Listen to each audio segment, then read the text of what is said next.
अस्सलाम वालेकुम अदील, कैसे हैं आप? ठीक।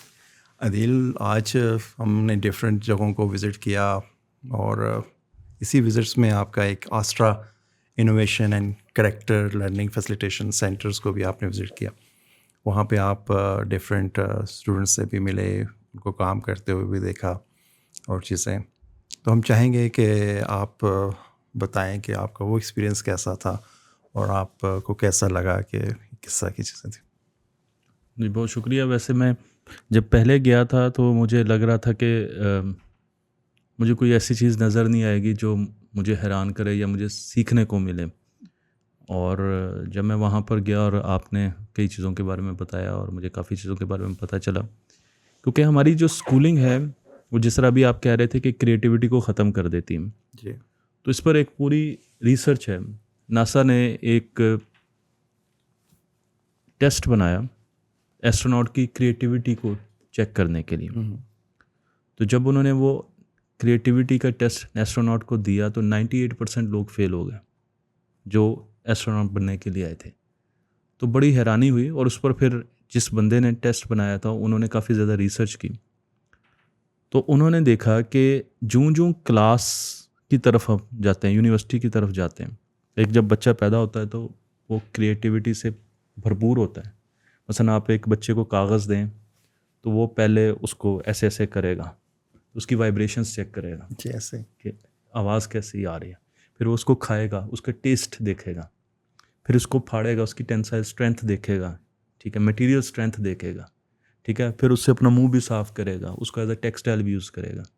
तो वो पेपर से इतने काम सोच रहा होता है जो कि मैं और आप नहीं सोचेंगे। हम जी, जी, पेपर को ऐसे। देखेंगे और कलम उठा लेंगे, हमें सिर्फ एक ही तरफ सोचना आता है।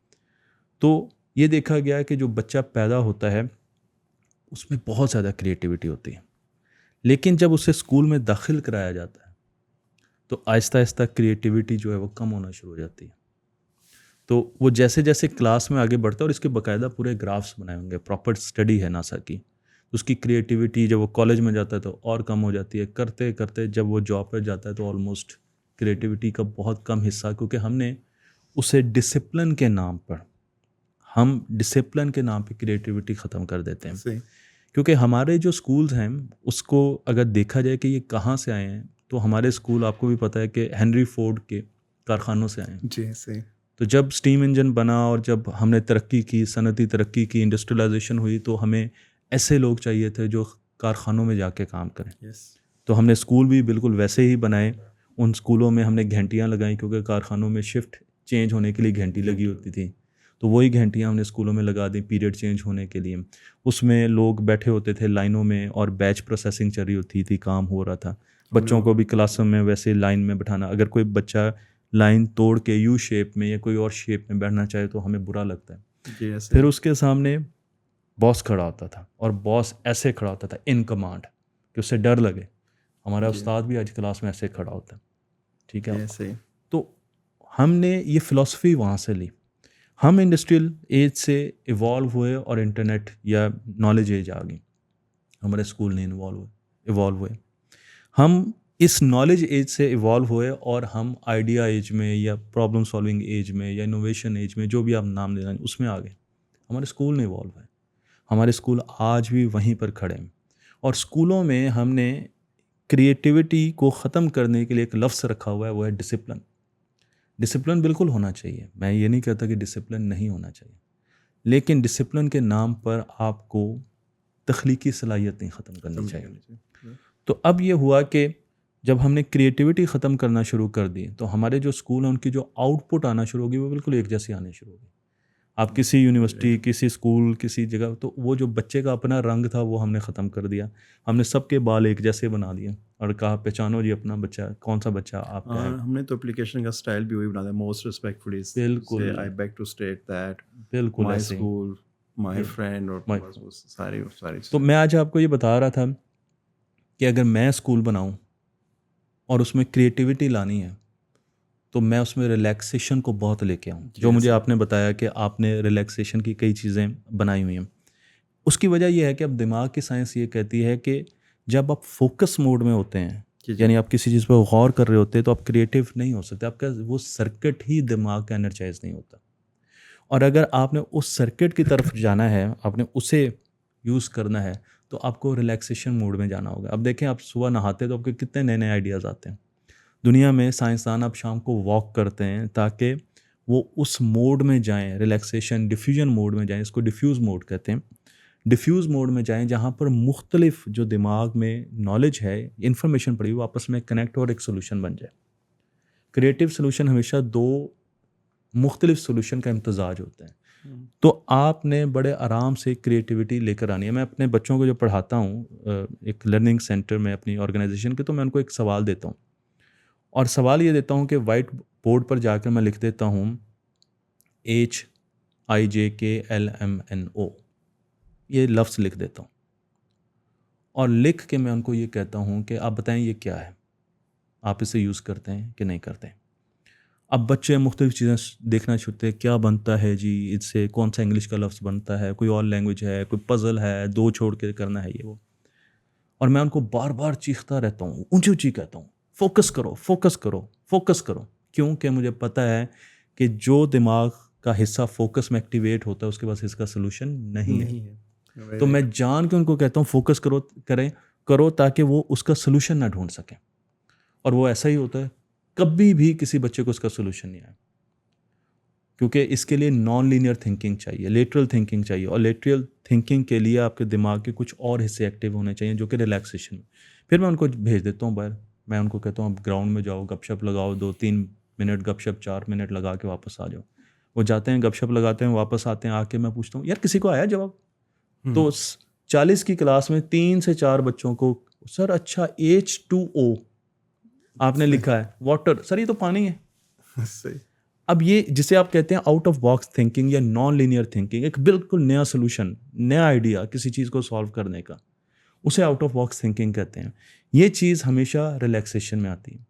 तो अगर एक स्कूल, जिस तरह आपने आके इंस्टीट्यूशन मुझे बताया, बल्कि आपने एक लर्निंग स्पेस, अगर ये चीज़ सोच रही है कि हमने बच्चों को रिलैक्सेशन की तरफ लेके जाना है ताकि वो ज़्यादा क्रिएटिव हों, हमने उनको बोटेनिकल गार्डन्स और हमने उनको लाइफ लैब्स बना के देनी है, हमने ऐसी जगह बनानी है जहाँ पे वो अपनी सब्जियाँ खुद उगाएं, फिर उसे मार्केट में जाके बेचें, फिर वहाँ से आप इनकम जनरेट करें, बच्चों को पता चले कि पूरा साइकिल क्या होता है, फिर उससे कुछ और लोगों की मदद करें। ये पूरा एक साइकिल आपने बनाया है, कंप्लीट किया है। तो इससे जो ट्रेनिंग बच्चों को नज़र आएगी, फिर बच्चों की जो हेल्थ पर आपने काम किया है, मैंने बल्कि आपसे कहा कि वो मेरे साथ भी शेयर कीजिएगा BMI के जो इंडेक्सेस वगैरह आपने देखे हैं, ताकि बच्चे हेल्दी हों। आप खुद सोचें कि अगर स्टैनफोर्ड यूनिवर्सिटी बहुत साल पहले एक ऐसा एक्सपेरिमेंट कर सकती है जहां वो सिर्फ इलेक्ट्रोड लगाकर जो इंटरव्यू आने वाला है उससे कहती है कि आपने बोलना कुछ नहीं है, हम खुद ही देख लेंगे आपके दिमाग के कौन से हिस्से ज़्यादा यूज़ हुए हैं। जैसे अगर क्रिएटिव थिंकिंग के यूज़ हुए हैं, अगर डिसीजन मेकिंग के यूज़ हुए हैं, अगर रोट मेमोरी के यूज़ हुए हैं, तो हम खुद ही देख लेंगे, आपने कुछ नहीं करना, आप सिर्फ चुप करके इंटरव्यू में बैठे रहें और उसके बाद आप घर चले जाएं। तो ये चीज़ें बहुत जल्दी आने वाली हैं और हमें नज़र आ जाए। DMIT टेक्निक भी जो अप्लाई कर रहे हैं तो उससे भी हमें पूरा एक स्कैन मिल जाता है कि जी बिल्कुल, आपकी वो टेक्निक देख के मुझे अंदाज़ा हुआ, क्योंकि जब आपने कोई भी चीज़ सीखनी, आज तो हमने बहुत लंबी डिस्कशन की इस पर, 4 घंटे 3 घंटे तकरीबन लर्निंग, अच्छा एक्सपीरियंस जो ब्रेन लर्निंग टेक्निक्स है उस पर की, और ये पाकिस्तान में एक नई चीज़ है जो हम कोशिश करें कि लेकर आएँ। तो पढ़ने के जो तरीके हैं और जो सीखने के तरीके हैं ये चेंज हो चुके हैं, और आज के सेशन से आपको आइडिया हुआ होगा कि हम पुराने तरीक़ों पर बैठे हुए हैं, हमारे जो स्कूल हैं वो पुराने तरीक़ों का इस्तेमाल कर रहे हैं। अगर हमने एक बच्चे के दिमाग से सही काम लेना है तो आपको उसके दिमाग को जो तरीके पसंद है उनको अपनाना होगा। ऐसे और अगर आप अपनाएंगे, तो मैंने आपको बताया था कि आधे दिमाग वाली लड़की ने अमेरिका से MS पैथोलॉजी किया, आधा दिमाग था उसका। आधे दिमाग की लड़की ने स्पोर्ट्स खेली और कैप्टन बनी। आधे दिमाग की लड़की ने ड्राइविंग लाइसेंस अमेरिका से लिया, उसने शादी की, उसके बच्चे हुए, और अब वो मुख्तलिफ़ किस्म की NGOs चला रही हैं। तो अगर अल्लाह ताला ने आधे दिमाग में इतनी ताकत रखी है तो पूरे दिमाग के बच्चे को हम कैसे गुमज़हन कह सकते हैं? इसका मतलब यह है कि हमें उसको पढ़ाना ही नहीं आता। हर एक को अल्लाह ताला ने एक नेचुरल टैलेंट से पैदा किया, और वो जैसे एक बीज है, हम बीज भी उसको बो के बच्चों को बता रहे होते हैं कि अगर ये मैंगो का है तो उससे मैंगो निकलेगा। और उसमें तो आप हर बच्चे के अंदर, अगर एक बीज के अंदर अल्लाह ने इतना कुछ रख दिया है, तो इंसान के अंदर उसने क्या कुछ नहीं रखा होगा, तो वो बस हमें तो गार्डनर बनना है। मैं तो अपने टीचर्स को कह रहा होता हूँ कि आप कारपेंटर्स ना बने, यानी जो आपके माइंड में उस वुड की शेप बनी हुई है वो ना बनाएं, बल्कि आप गार्डनर बनाएं कि उस बीज के अंदर जो अल्लाह ताला ने टैलेंट रखा है उसको आप नर्चर करें, उसको आप बेहतर से बेहतर करें। दैट्स वेरी राइट को आप जो बता रहे हो। लेकिन हज़रत अली रज़ी अल्लाह अन्हु से भी हमें एक गाइडलाइन मिलती है कि अपने बच्चों की तरबियत अपने ज़माने के मुताबिक ना करो, वो किसी और ज़माने का बच्चा। तो हमारी बीइंग ए पेरेंट ये और एजुकेशनिस्ट हमारी ये रिस्पॉन्सिबिलिटी बनती है कि अगर हम उनको नए दौर की जो नए नए मॉडल्स की चीज़ें आ रही हैं, अगर फ़ोन्स के अंदर चीज़ें आ रही हैं, गाड़ियों में, घरों में इनोवेशंस जो, तो हमें एजुकेशंस का भी देखना चाहिए कि यार वो भी हम इस दौर के मुताबिक ही घर बनाते हुए हम प्लान कर रहे होते हैं 10, 15, 20 साल का। तो एजुकेशंस को भी जैसे अभी आप कह रहे थे कि नेक्स्ट 10 ईयर्स में क्या होने वाला है, तो वेरी राइट इसमें। और आज आपकी ये जो डिस्कशंस थी, काफ़ी सीनियर एजुकेशनिस्ट थे और सब लोग थे, तो दे अमेज़ के यार ये चीज़ें जो आप बता रहे हैं आज हमें पता चली किस जगहों पे क्यों ऐसे प्रैक्टिसेस हैं और क्या सिस्टम। तो मैं आपसे यही कुछ शेयर करना चाहूँगा कि जब हमारे जो ज़वाल, मुसलमानों के ज़वाल का आज ये डिस्कशन हो रही थी, बड़ी वजूहात थी और बंदा उसकी मुख्तलिफ वजूहात देगा, लेकिन अगर एजुकेशन के पॉइंट ऑफ व्यू से देखा जाए तो उसमें जो फॉरेन हिस्टोरियंस हैं वो लिखते हैं, वो ये कहते हैं कि जब प्रिंटिंग प्रेस आया और वो आया, वो गोरों ने बनाया, यूरोपियंस ने बनाया प्रिंटिंग प्रेस, और मुसलमानों ने फ़ौरन कहा, उस वक्त इल्म हमारे पास था, जी उन्होंने ये टेक्नोलॉजी बनाई और हमने उस टेक्नोलॉजी को अडॉप्ट करने से इनकार कर दी। हमने कहा कि नहीं, ये तो क्योंकि उन्होंने बनाया तो हमारे पास किताबें तो हैं लेकिन हम इनको मल्टीप्लाई नहीं करेंगे। हम हर जगह पर अलजबरा को, हम हर जगह पर ज्योमेट्री को, हम साइकोलॉजी को, फिजियोलॉजी को हम नहीं लेके जाएंगे। तो क्या हुआ कि उन्होंने वही इल्म हमसे लिया और उसकी मल्टीपल कॉपीज़ दिनों में बनाई ऐसे, और पूरे यूरोप में वो चीज़ें फैल गई और हम आहिस्ता आहिस्ता आज हमारे पास जैसे तारीख अपने आप को दोहराती है, तो तारीख दोहरा रही है। आज उनकी वो चीज़ AI आई और उसको हम ऑप्ट करके तो फिर एक दफ़ा तब्दीली की तरफ जा सकते हैं, अपनी उस रिवाइवल की तरफ जा सकते हैं, और जो ग्लोरियस हमारा पास था उसको हम रिवाइव कर सकते हैं। मुझे बस डर ये है कि प्रिंटिंग प्रेस की तरह हम AI के साथ भी वही ना सलूक कर दें जो हम पहले कर चुके हैं। बस मुझे उम्मीद है कि हम AI से बहुत कुछ सीखेंगे और वाकई ये हमारे लिए बहुत बड़ी अपॉर्चुनिटी है। अगर हम AI को आज इस जगह पर हम उसको अपना दोस्त बना लेते हैं, जैसा चीन ने बनाया, चीन के करिकुलम का हिस्सा है AI, और चीन जितनी तेज़ी से तरक्की कर रहा है, और क्योंकि चीन अपनी जो इन्फॉर्मेशन उसको बड़ा कंट्रोल करके रखता है, फ़ौरन अपनी इन्फॉर्मेशन नहीं देता आपको। यूरोप में और आपको US की इन्फॉर्मेशन बड़ी, क्योंकि मैं तो साइंस कम्युनिकेटर हूँ तो मैं हर वक्त डेटा माइनिंग करता रहता हूँ, कहाँ से क्या इन्फॉर्मेशन मिलेगी। तो मुझे नज़र आता है कि जब चीन कोई चीज़ बनाता है और डिक्लेयर करता है, उसके बाद उसकी इन्फॉर्मेशन इंटरनेट पर आपको मौजूद कुछ मिलती है कि आप जाकर देखें। उससे पहले जो रिसर्च जो साइकिल्स चल रहे होते हैं चाइना के, वो नज़र नहीं आते। लेकिन AI एक ऐसी चीज़ है जिसमें हम बहुत बेहतर कर सकते हैं।